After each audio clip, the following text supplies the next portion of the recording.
you talk about perspective, and I think that's a great call out. In my opinion, our society has become so visual, like what's directly in front of you or on your feed or the media you consume drives your perception. Yes. Right.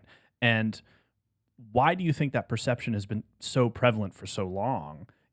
I maybe might even point out before social media has arisen, but certainly now that TikTok is how like most people our age get their news.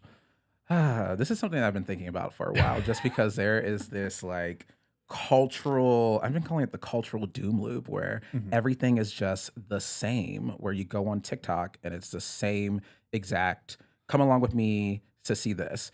Your perfect 48 hours in this. And it doesn't leave any room for individual thought or movement or whatever about the place that you are living in. It's Mhm. just being followed and led.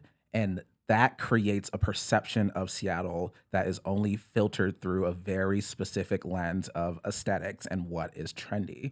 You're not going to see Discovery Park in TikToks, or you're not going to see like going to Seward Park and just laying out, which is like a very quintessential Seattle experience, because that's not aesthetically pleasing and it's Yeah. not going to get you clicks, likes, and views. That is just this loop that we are in where culture is very stagnant How, and how it do leads to we Seattle being flattened. how do we break that loop?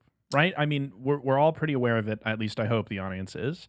Uh, but what do you think Seattle or that doom loop needs to either improve itself or break it entirely? People need to go offline and touch grass. Essentially, everything cannot be about onlineness. Everything cannot be filtered, remix, whatever to fit appropriately in a 30-second TikTok to express a city. How are you going to express all of what Seattle is through like maximum? I think you can do 10 minutes on TikTok right now, Yeah. but even that is just flattening the city. So people need to, one, stop being, I hate to say it, no, because I'm reading a Wild Sheep Chase by Murakami right now. Okay. So people Yeah. need to stop being sheep a little bit and following the trends of, oh, I'm just going to have someone literally lead me through my visit to Seattle, or as a person that lives in Seattle, just like, oh, let me go on TikTok and see what the top 10 things to do are.